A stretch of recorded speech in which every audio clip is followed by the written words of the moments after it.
याद करिए 17 के पहले पुलिस पहले भागती थी, पीछे पीछे गुंडे दौड़ाते थे। आज 17 के बाद उल्टा हो गया है। अब गुंडा और माफिया भाग रहा है, पुलिस उसको दौड़ा रही है। और अगर उसने कहीं कोई दुस्साहस किया तो फिर वहीं पे राम नाम सत्य है, यह भी तय हो जाता है। बहनों और भाइयों, सरकार चलाने के लिए जज्बा चाहिए। सरकार चलाने के लिए दिल भी चाहिए और दिमाग भी चाहिए। सत्ता विरासत में मिल सकती है, बुद्धि विरासत में नहीं मिलती है। दिमाग भी विरासत में नहीं मिलता है।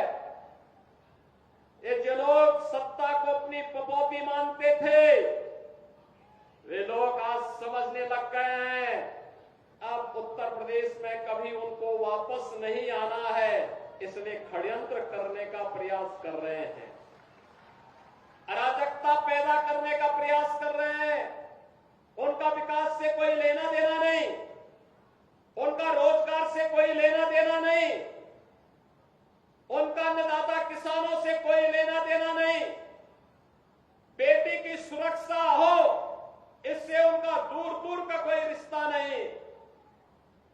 उनको व्यापारी का सम्मान हो, इससे भी कोई दूर दूर तक रिश्ता नहीं।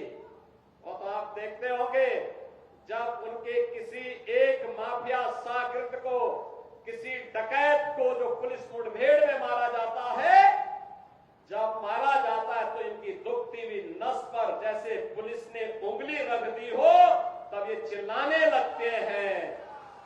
आप मुझे बताओ जो डकैत पुलिस मुठभेड़ में मारा गया,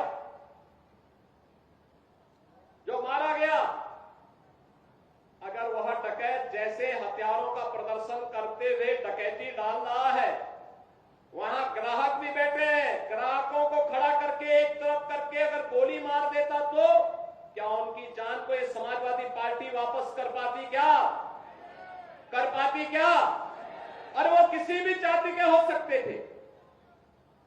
ग्राहक वो यादव भी हो सकता था, दलित भी हो सकता था, किसी भी जाति का हो सकता था, क्योंकि किसी को बेटी की शादी करनी होती है, किसी को कोई विदाई में कोई जेवर देना होता है।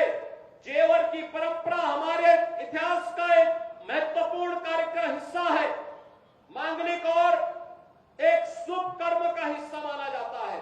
और अगर जेवर खरीदने के लिए किसी शराब और किसी सुनार के घर में, व्यवसायिक प्रतिष्ठान में कोई ग्राहक गया है और उस ग्राहक के साथ लूट हो, उस व्यापारी के साथ सरेआम लूट हो, डकैती डाल करके करोड़ों रुपए की डकैती डाल दी जाए, अगर डकैत हत्या करके भाग गया और पुलिस के पास सुराग नहीं मिलती तो यही लोग बोलते देखिए साहब अराजकता है।